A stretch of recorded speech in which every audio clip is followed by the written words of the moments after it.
How is it going, everyone? Welcome back to another episode of Buddy's House of Horror podcast. I've got a really fun episode for you guys today. If you guys have been listening and watching the show for a while, you know that I love SOV horror films, and my guest on the show today is the owner and proprietor of SOVhorror.com, Tony Masiello. We had an amazing conversation about shot-on-video horror films, our memories of the video store back in the 80s and 90s, and about a lot of the films that his distribution label has been putting out recently. As always, I'm going to try to keep this intro brief and just get to our conversation. If you guys are watching this over on YouTube, make sure you give this video a thumbs up and share it with a friend, and don't forget to subscribe to my channel. And if you're listening to this on Spotify, Apple Podcasts, or wherever you get your podcasts, make sure you subscribe to the show and leave me a rating and review. We're gonna get right to the show, so enjoy my conversation with Tony Masiello.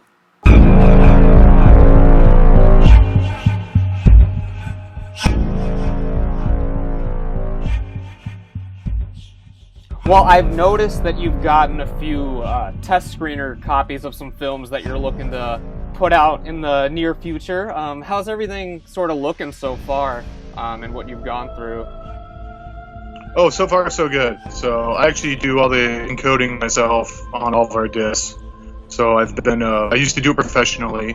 So usually I do a pretty good job, but every so often Replicator will screw up, and you gotta redo a disc. But so far, so good. Yeah. I saw you post it on Facebook, because you always keep everyone updated with what's going on and stuff. What were the ones that you just got? I saw that you had two of them that you were trying out. We actually just got 6 new ones in. Oh, really? So, 6 new ones. We got, let me see here. We got Amerikill and Dead Teenagers. Those are going to be coming out in August 13th. Those are both from Chris LaMartina, probably best known for doing Call Girl Cthulhu and WNUF Halloween special. So those are his first 2 movies. So we have those in August. And then we also have September. So there's 2 of them. There's Bloody Red Lips of Blood, which is another, originally was a Warlock release, so another kind of old school throwback SOV. And then we're actually doing our first film release, which is Michael Lucas's Blood Orgy of the Leather Girls. So really excited to finally actually put out a real film. Oh, yeah. I don't want to be pigeonholed with just shot on video horror. To me, it's anything that's a cool movie is kind of what we like to put out. Yeah. And we have a few more too. Probably around October, we're going to be releasing Ron Ford's Monster History 101, which is actually an original film he actually put together for us. So it's one of our few original produced movies. And then we're also putting out a compilation of shorts by a young filmmaker named Gore Filth, and that one's called Backyard Gore.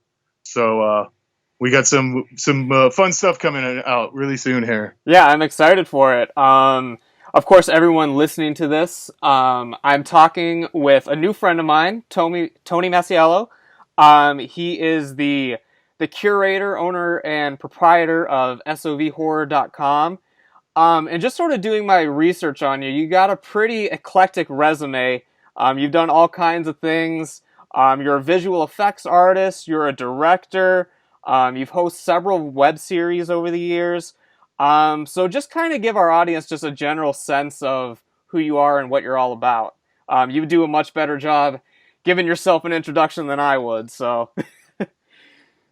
Well, I'm Tony Masiello. I'm pretty much the owner and operator of SOVhorror.com. It's a site that's dedicated to preserving the history of shot-on-video horror films. And recently we became a DVD label, so now we also put out movies.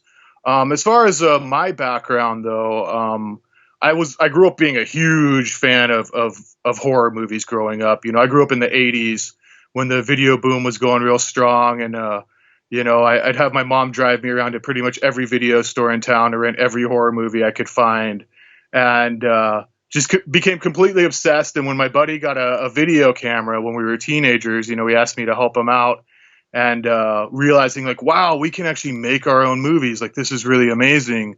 And then discovering shot on video movies, which was another, very inspiring thing. And, I was in my 20s, kind of not really doing much with my life in my early 20s. And my mom was like, why don't you look into the movie thing? You seem to really, love film and love movies. And so I went to school and got a degree in digital video production. And that eventually led to working in the visual effects industry and the 3D film industry. I worked on a lot of big mainstream Drek. And yeah, I kind of did that for a while. And currently, I work for Rift Tracks, which is a small company run by the guys who used to do Mystery Science Theater 3000. I'm an editor with them. And I pretty much just love movies. I love directing. I've directed some films. I've edited a lot of films. I like to do a little bit of everything. Tell us a little bit about sovhorror.com, and you mentioned it slightly. It's about curating all of these films that were shot on video. There's a lot of them that are hard to find nowadays. So just give us a general sense of what sovhorror.com is all about. Yeah, so I originally started the website to be a complement to. I had out of film school. I wanted to make a movie, and I started on this project, and it pretty much fell apart. And I was really kind of bummed about that, and was kind of rethinking what am I going to do now. I'd worked pre-production on this film for 6 months, and it completely fell apart. And so I was like, well, what can I do on my own? What do I not need to rely on other people to do? And I thought, well, how about I make a documentary? And how about I make a documentary about these movies that inspired me to get into filmmaking, which was the shot on video movies. And so I told myself, I said, if I can find like a really obscure director, like I'll do this. If I can find an obscure director who will actually do it, then I'm going to do this project. And the first person I tried to contact was Tim Boggs, the director of Blood Lake, which is one of my favorite SOVs. This is back. I was gonna say I've had Tim on the show before. Nice. He's a great guy. We ended up talking because I didn't know too much about him at the time, and I just sort of reached out to him blindly to be on the show. We talked for about 2.5 hours just about life, just about it. He was the coolest guy. So. Oh, he is. I mean, I interviewed him. I think I was the first person to actually do a real interview with him back then. This was on 2010. He was really shocked when I reached out to him. And Tim is so great. I mean, the interview was actually about 8 hours, the one we did with him. And and so he was the first, and Tim was so great. He was so motivational, when it was speaking to him and him talking about his passion for film and filmmaking. I mean, he really helped push me to go, I can do this project. I'm going to continue on this. And so I started working on the project, and currently we're up to 50 interviews. I have about 50 interviews. And as I mentioned, Tim's was like 8 hours, and that's actually fairly typical for a lot of these interviews. Right. A lot of the interviews I have are very long. And so I got kind of sidetracked for a while. I was asked to work on a few movies. I directed a couple movies and kind of, I wouldn't say lost interest in the documentary, but, sometimes life takes you in different roads. And so I eventually decided to turn it into a web series, because also I thought there's way too much good information in here for just one film. I mean, like I said, 50 filmmakers, hours and hours of footage, and me being a huge fan, I'm like, I don't want to make an hour and a half talking headpiece that doesn't give out the information and keep the history of these movies alive. Because that's a sad thing to me. Is it's great that these movies are getting recognized recently and that it is a more recent thing, but I feel the history is just disappearing. I feel like there's not a lot of written stuff on this subject. There's not a lot of video interviews, and like I said, it's great it's happening now, but to me, it was all about preserving that history. So I decided to turn it into a web series, and that's what the website originally was intended for. The sovhorror.com was a way to put out that web series, SOV, The True Independence, which I'm still making episodes. I'm still doing episodes here and there. I mean, we're only up to, I think, episode 15 after 10 years. Yeah. But like I said, that's also because due to, directing other projects and getting asked to do other work, and now the DVD line. But we're also continuing to put out new ones. I'll give you guys a spoiler. The next one should be coming out next month, and that one's going to be covering Gary Whitson of Wave Films. So that one, it's a passion project of mine. It's Yeah. So it doesn't only curate all these things. You have the web series going on. You've got merch available on the site. You can get all the DVDs, of course. You can get a pillow. You can get posters. There's all kinds of cool things going on over there. And your other web series, which I've seen a few episodes of, I'm a huge fan of, is the SOV and Beers series. Well, thanks. What can you tell me about that one?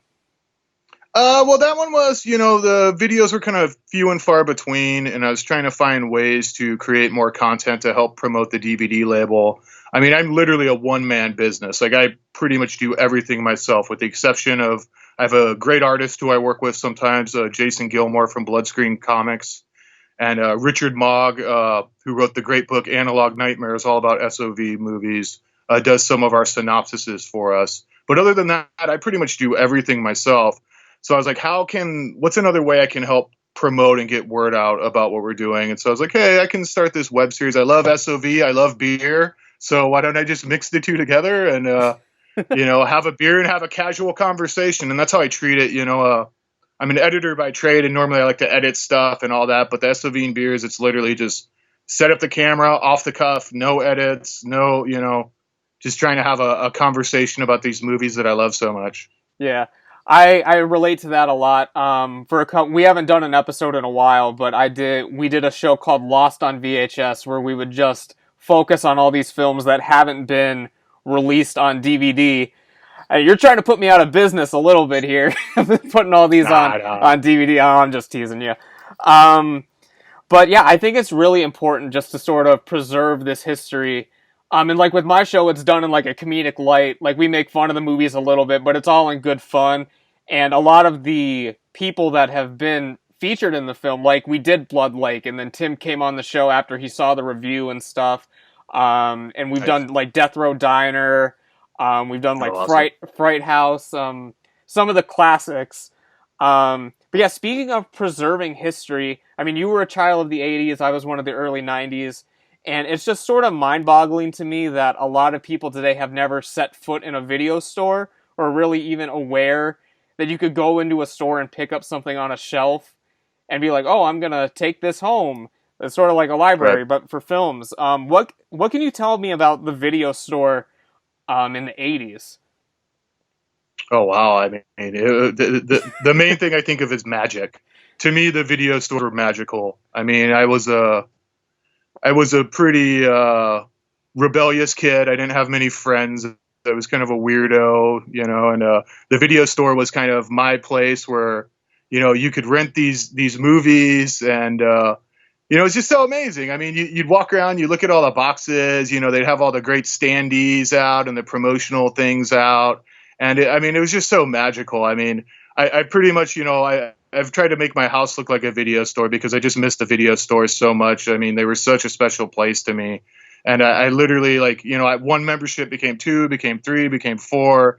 Next thing I know, my poor mother has to drive me around to every video store in San Diego, where I'm from. And, just trying to rent the weirdest of the weird horror films that I could find, Yeah.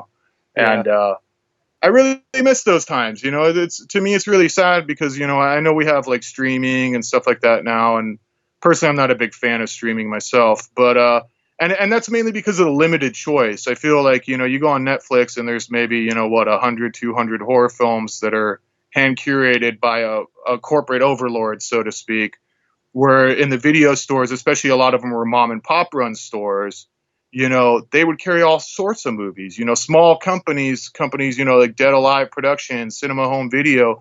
These companies would actually call the mom and pop video stores and directly sell their product to them. And that's how you got all these SOVs in a lot of these stores. And, that's definitely not happening with Netflix and stuff like that. No. I feel it's a lot more limited choice where, back then there was a lot more choice, I felt. Yeah. I feel like, I mean, for me, I've completely sort of made the jump with my music. I found that's a lot easier to stream. But like for movies, like as you said, it's very limited. And I mean, just looking behind you now, I see hundreds of VHS on your shelf, and I can guarantee most of those won't ever be on a streaming service, most likely. So I really Yeah. don't think that physical media can ever really completely go away. But it's definitely not what it used to be, I guess. Yeah, Um, it's more of a collector's market now for the most part.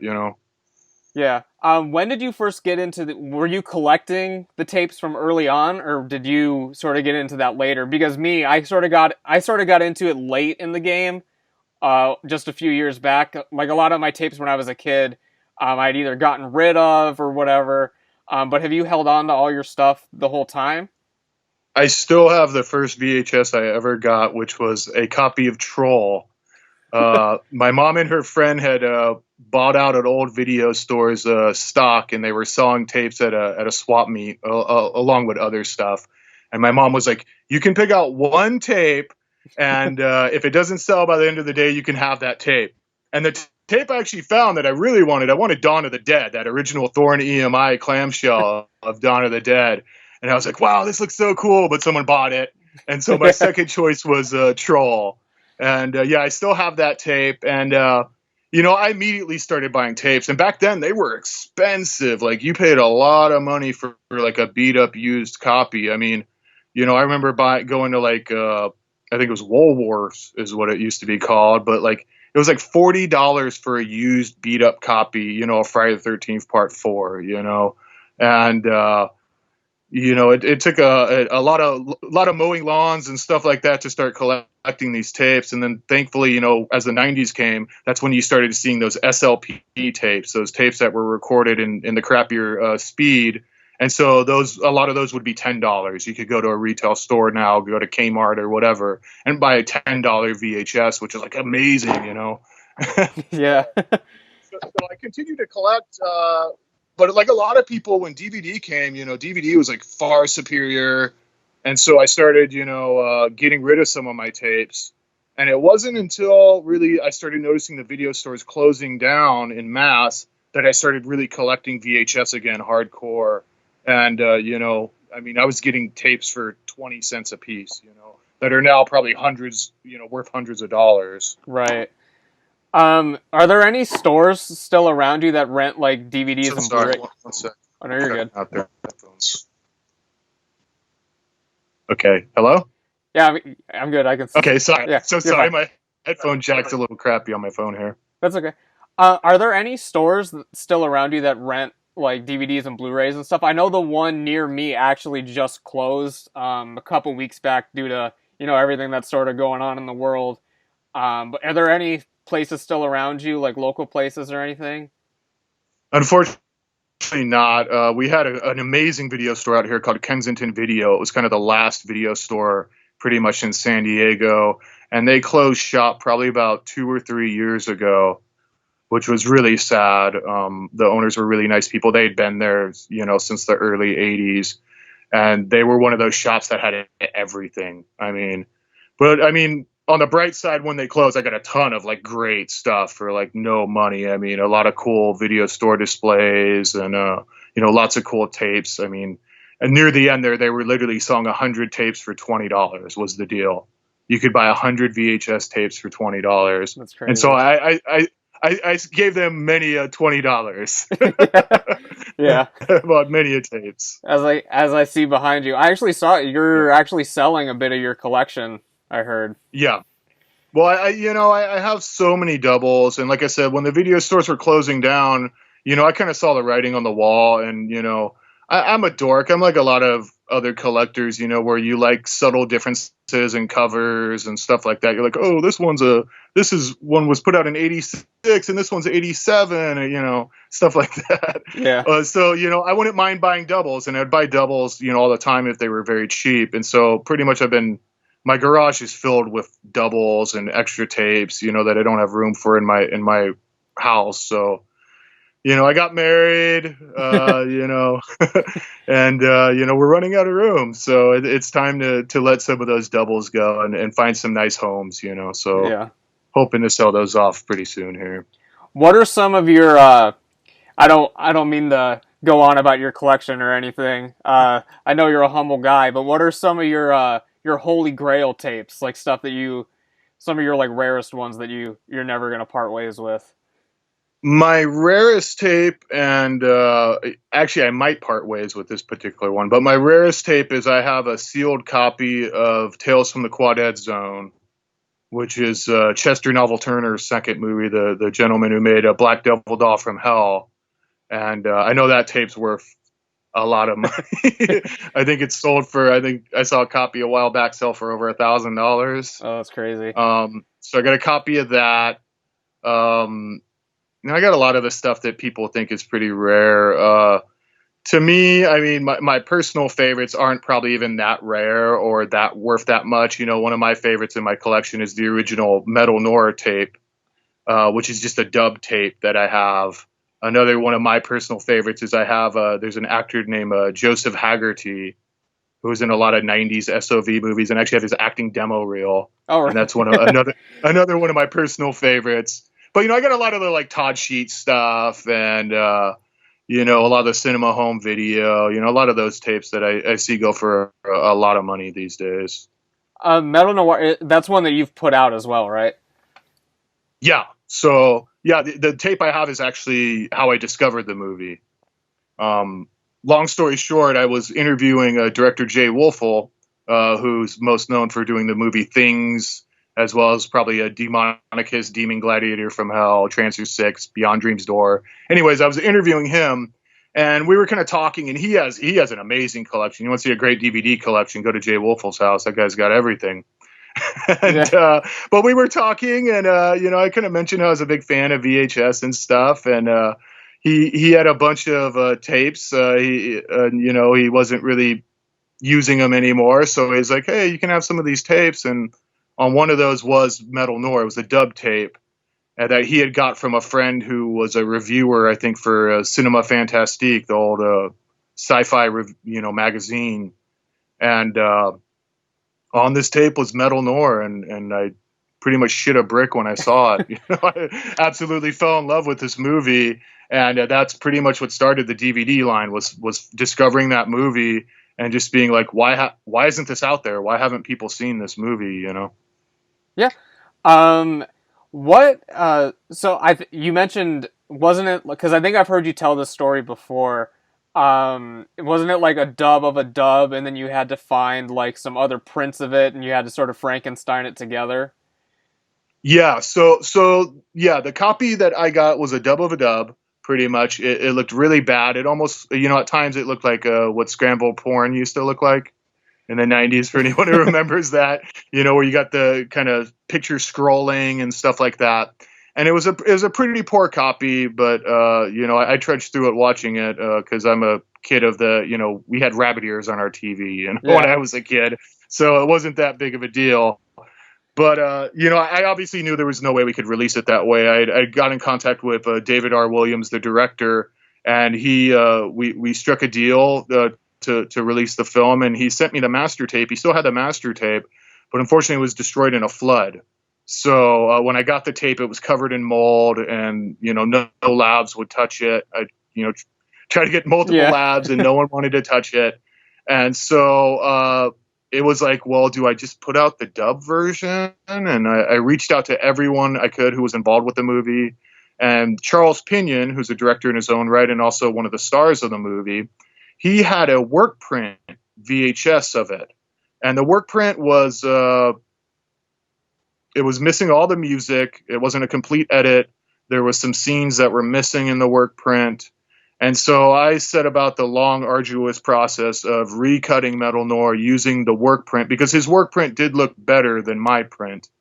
And so using a combination of my print, the work print, and I was able to score the original score for the film.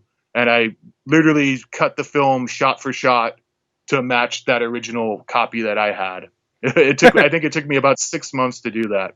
So you basically had to redo the entire thing, pretty much. You Yep. had all the footage, but you had to sync the right audio with this and all that. So started from scratch. Was that one of the first? That was the first one you put out, or that was one of the first ones? Yeah, that was the very first release we did. Yeah. What are, because you've released a few so far, and you said you've got a bunch coming out. What are some, besides the ones that you've been a part of? Because we're obviously going to talk about the films that you've worked on. But what are some of the other favorite ones that you've had putting together? Not necessarily the films themselves. What are the favorite ones that you've sort of had the chance to refine? Yeah, so Another one, I actually, a friend of mine, a director of the name Romelli, had shot this movie in the early 2000s. It was an unfinished SOV movie, and back then I kind of helped her out with it. And I mean, she tried to edit this movie on iMovie back in the day, and if anyone tried to edit an iMovie in the early 2000s, you'll understand the struggles of doing that. And the cut was just really bad. It wasn't very good, and I actually re-edited that movie from scratch as well. That was another one that I re-edited from scratch to kind of make it better and to finish it, because honestly the movie was kind of unfinished, and so we with some clever editing we kind of wrapped it all up, and so that one was a lot of fun as well.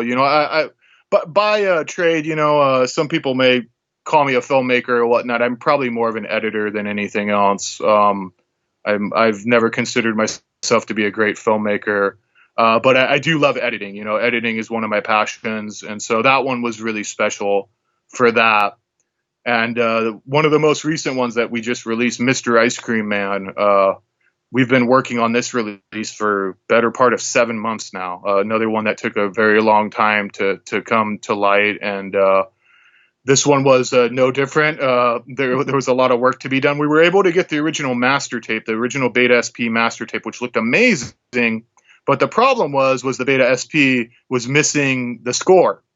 Uh-oh. And it's funny because the original VHS issue that Dead Alive Productions put out actually was also missing the score. And they fixed it on the DVD release, but the print they used on the DVD release was very subpar.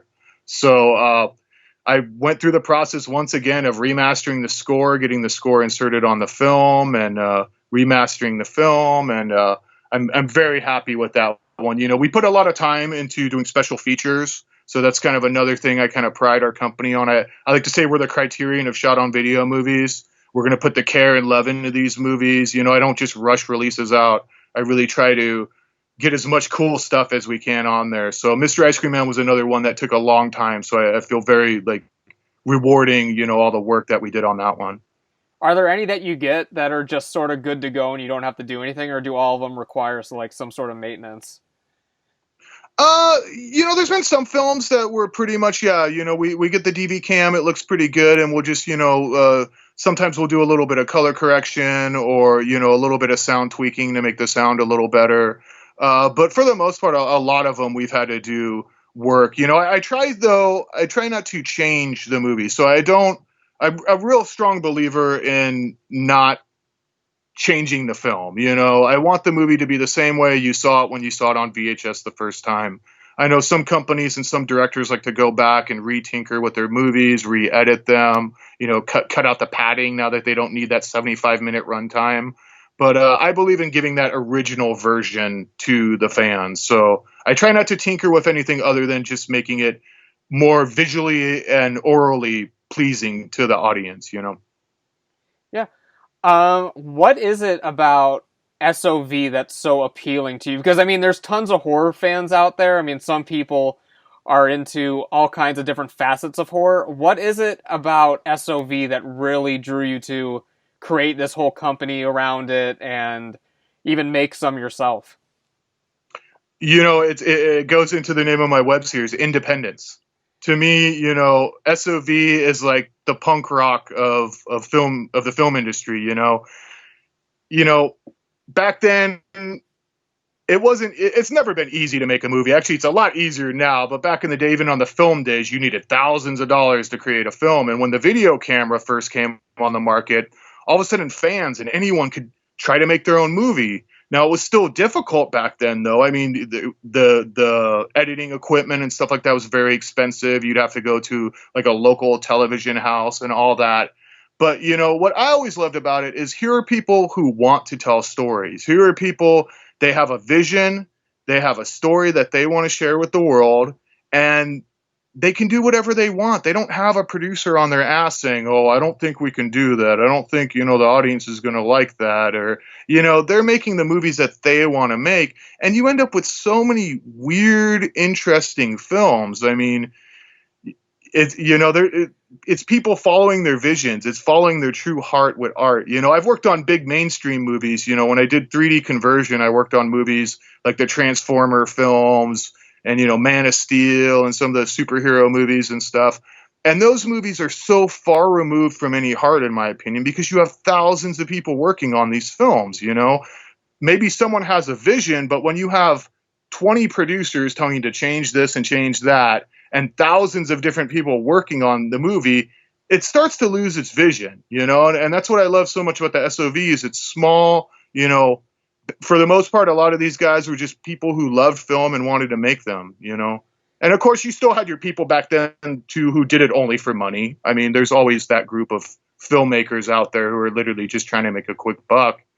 But to me, for the most part, a lot of those guys, and it was very inspiring to me, seeing that, hey, I got a video camera. I can try to make my own movies, and these people are getting these movies distributed. So it kind of gave you that inspiration, like, hey, I can do this too, where, otherwise making films seemed completely unobtainable, of shooting a 35 millimeter film, Right, it's so much cheaper to do it, just shoot it on video. Do you still have any of the stuff that you used to shoot when you were younger? Because I still have a lot of things that I made in the 90s. But another thing that I don't sort of like about this digital era was once I made the transition into digital cameras in like the early 2000s, my parents' computer ended up crashing when I was like 16, 17. So I lost so many films because no one thought about getting hard drives and stuff back then. But I still got all the stuff I shot on video. Do you still have any of the stuff that you shot? Oh, I have a ton of stuff. I keep all my master tapes, so I have master tapes for just about everything I do, and I back everything up on hard drives as well. I don't know why I save it all. I know most of it's garbage, to be honest with you. It took me many years to get any talent when it comes to filmmaking. But yeah, I still got a lot of that stuff. And, like in my movie, Zombrella House of Horrors, you see a lot of my early work is in that. We kind of repurposed some of that stuff to make fake commercials and fake trailers and stuff like that. And I want to transition into some of the stuff that you've had a part of. I know that you mentioned that you've had a bulk of your work in the 3D world working on some big budget stuff, just to name a few. I mean, you've been a part of like the Marvel films, like as you said, some of the Shrek films as well, Metallica. Is there anything that like sticks out to you that was just a super fun project to work on? Well, for the kind of the more mainstream big movies that I've done, most of that was doing 3D conversion. I worked for a company locally here that did a 3D conversion, and as you've gathered, my heart is in independent film and independent horror. I've never been a big fan of mainstream movies, especially what I would call modern mainstream films. And so, honestly, I really didn't care about working on those movies. It paid my bills, as a day job, and I was glad to work on them. I mean, it was very cool to get to work on stuff. And there was one time, I remember one of the first ones I worked on was that terrible movie, The Green Hornet, the remake with Seth Rogen. And that was one of the first ones I did working for them. And I remember going to the theater to watch that in 3D and just being like, this is terrible. And after that, I never went and saw any of the movies that I worked on for them. So, it just... those aren't really my thing, but I feel very privileged to have gotten to work on those movies and to, make a living doing it, Yeah, but your passion is with the indie stuff, obviously, as all of us can tell. You've mentioned the Zombrella film. I actually have it right here, the DVD copy of it. Where did that whole idea come about? It's obviously an homage to some of the horror hosts of the past. But where did you came up with the character? Yeah. So, pretty much the way Zombrella came about actually was, originally I was just putting together some of my short films into a compilation to share with friends and people had worked on my movies.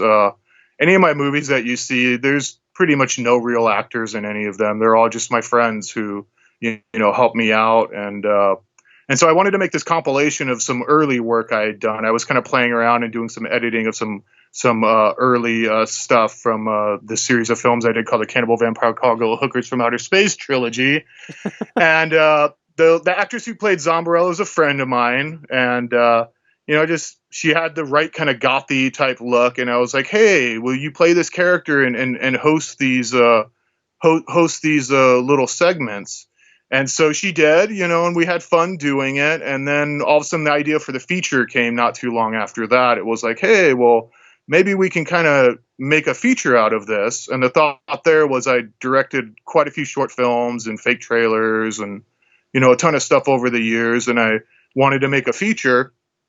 And so, I was thinking about, well, how can I put all this together and get it to feature length?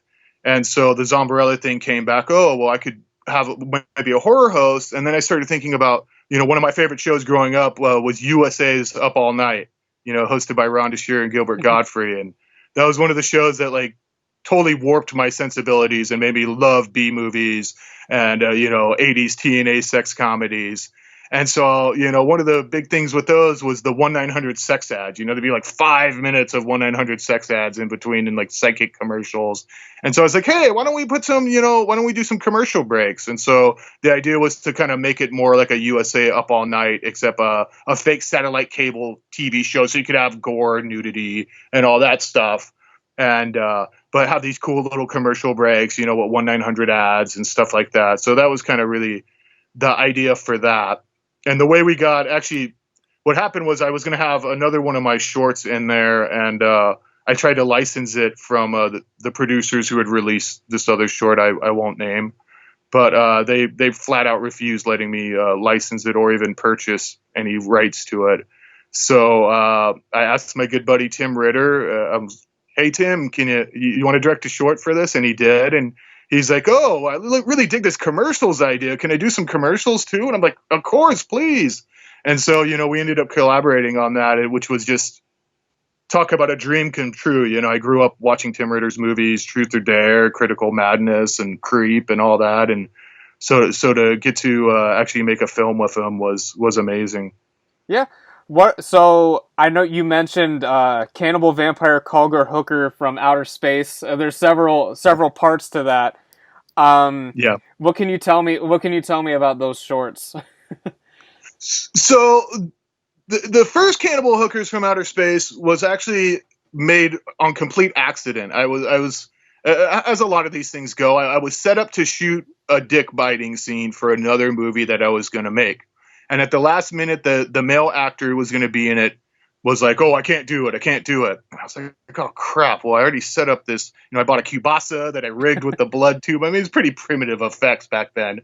But, I was like, well, what am I going to do? And so I called a bunch of my friends and I was just like, hey, do you guys want to come down and shoot? And I literally came up with the idea in about 5 minutes of Cannibal Vampire Culgar Hookers from Outer Space.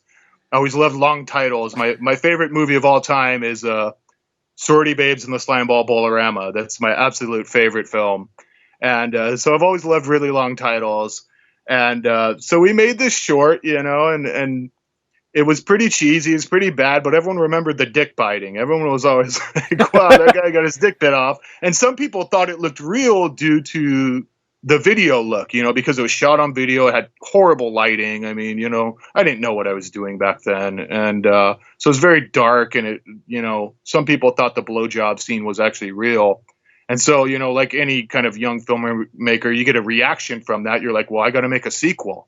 And so we made part 2.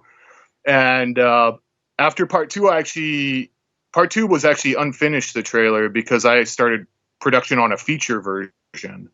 And that was the project I talked about earlier, where we spent a good 7 months in pre-production and things kind of fell apart, unfortunately. And so I really kind of forgot about the Cannibal Hookers until I was asked to be part of a movie called Grindsploitation. They emailed me and asked me to be a part of it. And, can you make a fake trailer? And so I'm like, let's do Hookers 3. And the funniest thing about Hookers 3 really is Hookers 3. I mean, there's probably about 80 camera setups in this 5-minute long trailer. There's probably about 20 different people getting killed. There's a ton of nudity. I mean, it literally took us, I think, 2.5 months to shoot that over weekends. And in retrospect, I was like, gosh, I made an entire movie without any dialogue. I should have just shot some dialogue and we could have had a feature. Yeah. But Exciting. And you mentioned you love long titles. So another one that you've been a part of, the classic Christmas Yule log fireplace with holiday shorts. That's another one. That's a compilation I did for a company I work for sometimes called Legend Films, and they needed to put some credits on there, so they threw my name on there. Cool stuff. What are some of your what are some of the other shorts in Zombarella? So Zombrella also has the first short in it is a movie called in Zombrella it's called Computer Date, but it was originally called Love Me in Pieces, and I originally shot that for Brad Twigg's anthology Frames of Fear, and Brad had asked us to make something, and that was kind of I try to put social commentary sometimes in these things when I can. I don't take myself too serious, like I'm a deep filmmaker or anything. But that was kind of my statement about online dating and people looking for perfection in online dating. I was in a relationship for a long time, and after that was done, I tried the whole online dating thing, which was just an absolute nightmare. So that was pretty much my kind of social commentary on online dating and the woes of online dating. What else is in there? Oh, we did The Doll is in there, and The Doll was originally called Chester and Morty's Grim Return, and we shot that one for what movie was that in? Gosh, see, I get them so confused now. I'm so sorry. No, that one was for Frames of Fear. Love Me in Pieces Computer Date was actually for Todd Sheets' anthology Sleepless Nights. So The Doll was actually made for Frames of Fear, and that was that has no social redeeming commentary whatsoever. That is literally, I wanted to make my own version of Black Devil Doll from Hell, and so that's what I did. I pretty much made my own version of Black Devil Doll from Hell. I kind of mixed that with the slumber party genre, because who doesn't love a good slumber party movie? Yeah. And that one was a lot of fun. That was kind of one of the last big productions I did before, one of my frequent partners, good friend of mine who I first started making films with, John Hoden, who worked on most of my films. He moved not too long after that. So that was kind of our last hurrah. We had an empty house. He was moving out of his house. So we had this house to film in, which was really awesome. It had a giant bathroom. So it was easy to fit 3 girls in there to get naked and, and do that kind of stuff. So that one was a lot of fun. Yeah, it sounds like it was a ton of fun to put together. One of the things I like about your DVD line and the stuff you make, again, going back to the video store, it's all about the covers. That's how you get people to rent the stuff. And as you see the Zombrella, the cover here, you're playing up the sex a little bit here to get the No, for sure. get the, I won't say the rents, but get the purchases online. I love all the artwork that you guys are doing on the site. What can you tell me? Because you said you're sort of the criterion of these VHS films. What's the importance of getting these good covers on them? Yeah, so to me, it's kind of like you said. In the VHS era, there were so many amazing covers. I mean, you'd be sucked in by these covers, and then you'd watch the movie, and the movie would be a complete turd. But they had great cover artwork. They'd have these immaculate, like, painted covers that just looked so cool. And when I started the company, I knew I really wanted to have cool cover art. And I got hooked up with this artist named Jason Gilmore, who works for a company called Bloodscreen Comics. And I pretty much use Jason for any title I can afford to have him do. I mean, I think he's a great artist. He's more in the comic book background, so it's more of a comic book style art. But I really love his art. I think it fits our releases well, and we pretty much have him do all the main covers. The some of the movies, we don't have as big of a budget to put towards cover art, and so those ones, I'm pretty skilled at Photoshop and stuff like that. I got a degree in graphic design, so I whip those ones up myself. But whenever I can afford to have Jason do art, I'm more than happy to have him do it. He does such an amazing job. Yeah, what's your favorite cover from the films you've put out? My favorite one, gosh, that's a tough one.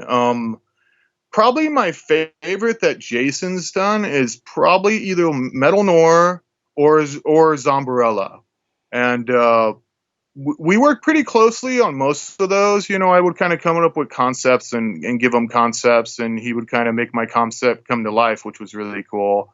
And since then, though, I've given him complete creative freedom because he's just such an amazing artist.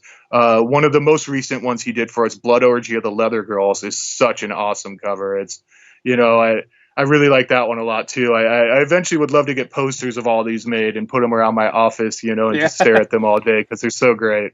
Yeah, SOV horror headquarters. Yeah, I like. Yeah. Yeah, I really love all the covers. Like the Zombrella thing, kind of has like the old like Tales from the Crypt comic vibe going on. It looks like a comic Yeah. book cover and all that. It's all very nice. Um, so you've filmed stuff. You are a distributor. I also noticed you've acted in a few things. Oh yeah. What's that? Because as you said, and I mean, I'm a filmmaker as well. I mean, everyone knows who does stuff on an indie level. It's a lot of getting your friends involved to do these stuff who may have no interest in acting. So how do you sort of feel on the opposite side of the camera?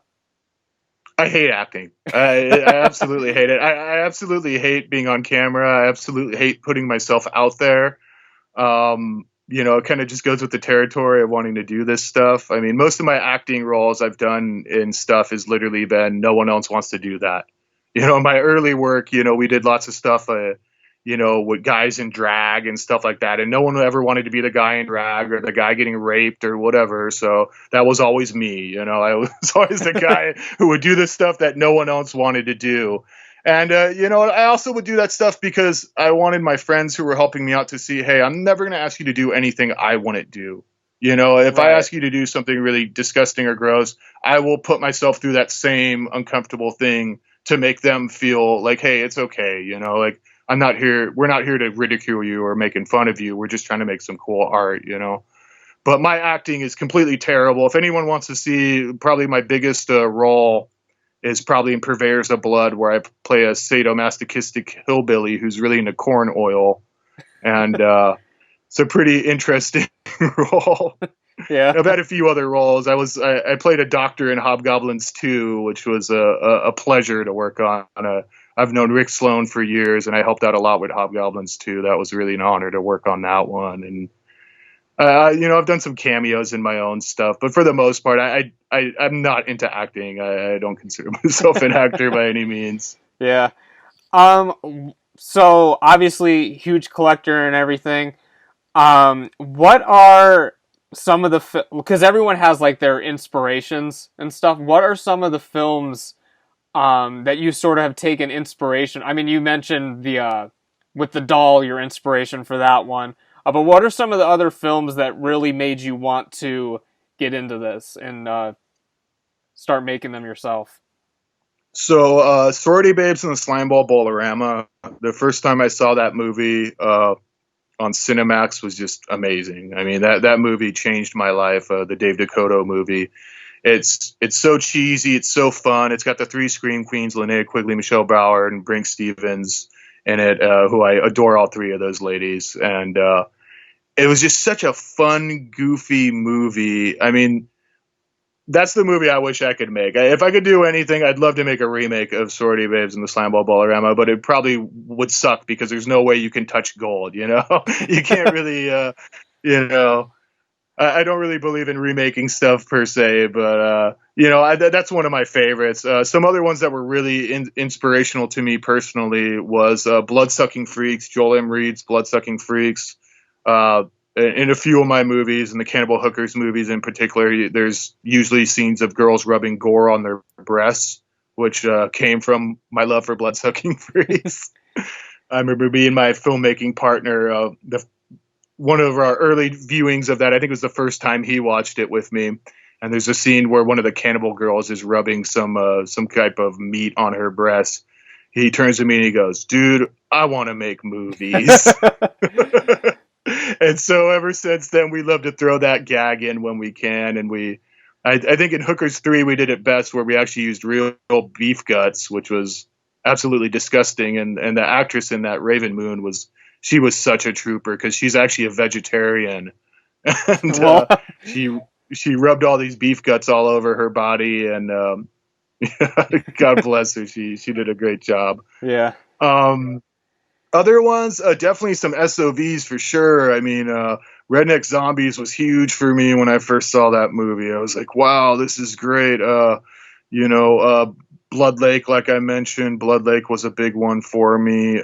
Goblin by Todd Sheets. I know Todd Sheets hates that freaking movie, but I absolutely adore that movie. So there's been a lot of movies that have been really influential to me. But I tried to not emulate other films too much, in my own work. Every so often, like with the doll, obviously we took some inspiration from Black Devil Doll from Hell. But for the most part, when I've made stuff, I try to, you can try to do original stuff. That's all you can do. Obviously, everything's been done, so it's very difficult to come up with a completely original idea. But, I try not to. I like to put references, though. You have characters named after, like, the Polonia brothers and stuff like that, I like to put little references, but I try to stay clear from just, blatantly copying anyone else's work, Right.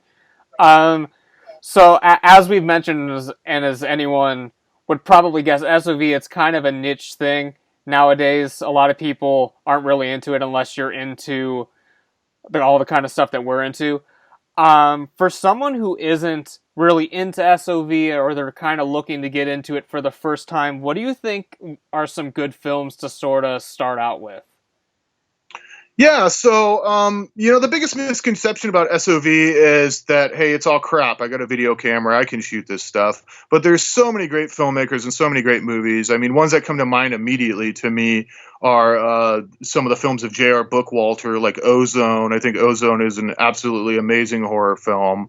I'm not trying to toot my own company here, but a movie like The Spirit Gallery by John Strycek, I mean, it is such a greatly produced film. It doesn't matter that it's shot on video. Same with Mr. Ice Cream Man. I feel that's another one, just really solid, film. And what I love about Mr. Ice Cream Man is I feel like if you just took a still from any shot in that movie, it's going to look like a perfect photograph. I mean, it just looks beautiful. The cinematography in that movie is just beautiful.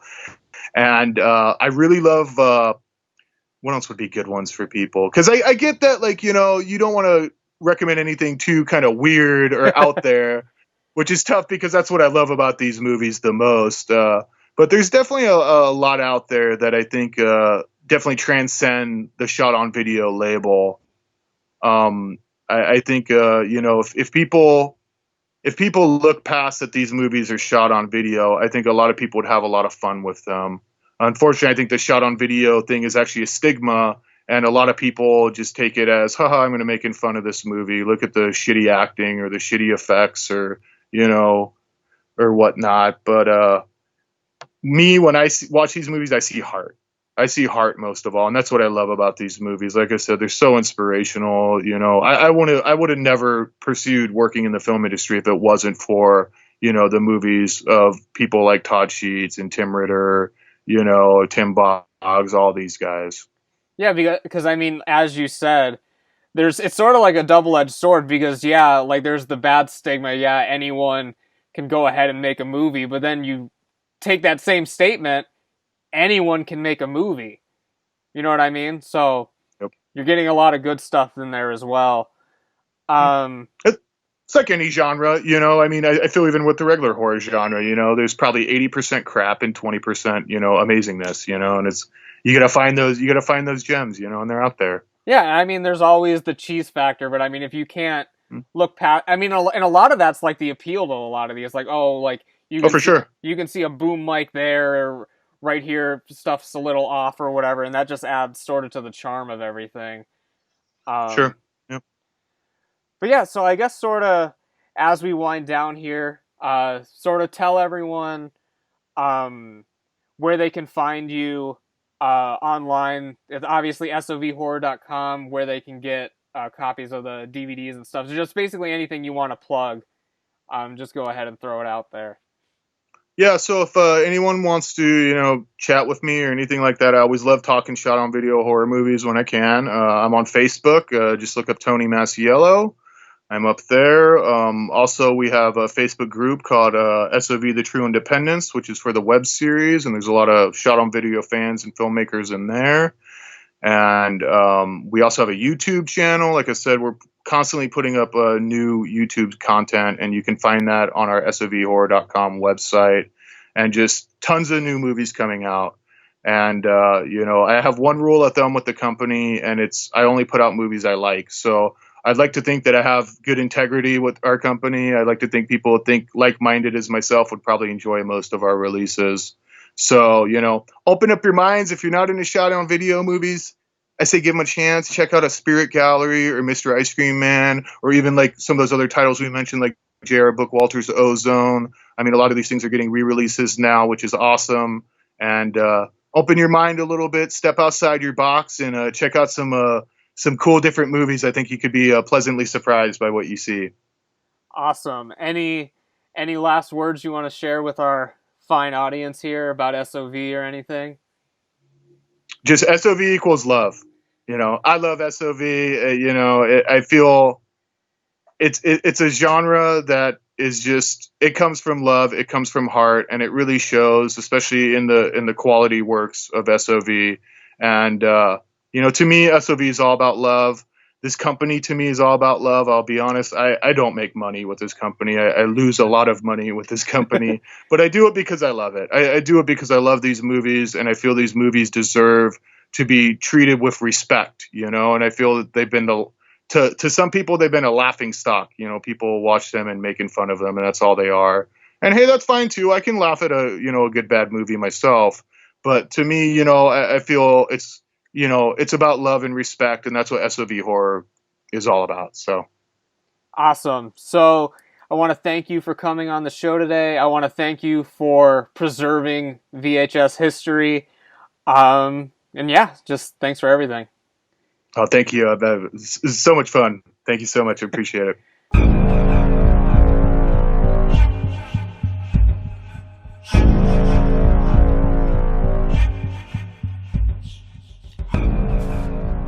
Well, that is about it for this time, guys. I hope you enjoyed this episode of the House of Horror podcast. I want to say thanks again to Tony for being on the show today. It really was a great time. Again, if you guys haven't already, please make sure that you subscribe to my channel and leave me a rating and review on whatever streaming service you're listening to this on. I will catch you back here again for another episode of the House of Horror podcast, and I'll see you guys over on YouTube tomorrow for another video from the House of Horror. That's about it for this time, guys, so as always, take care and stay spooky.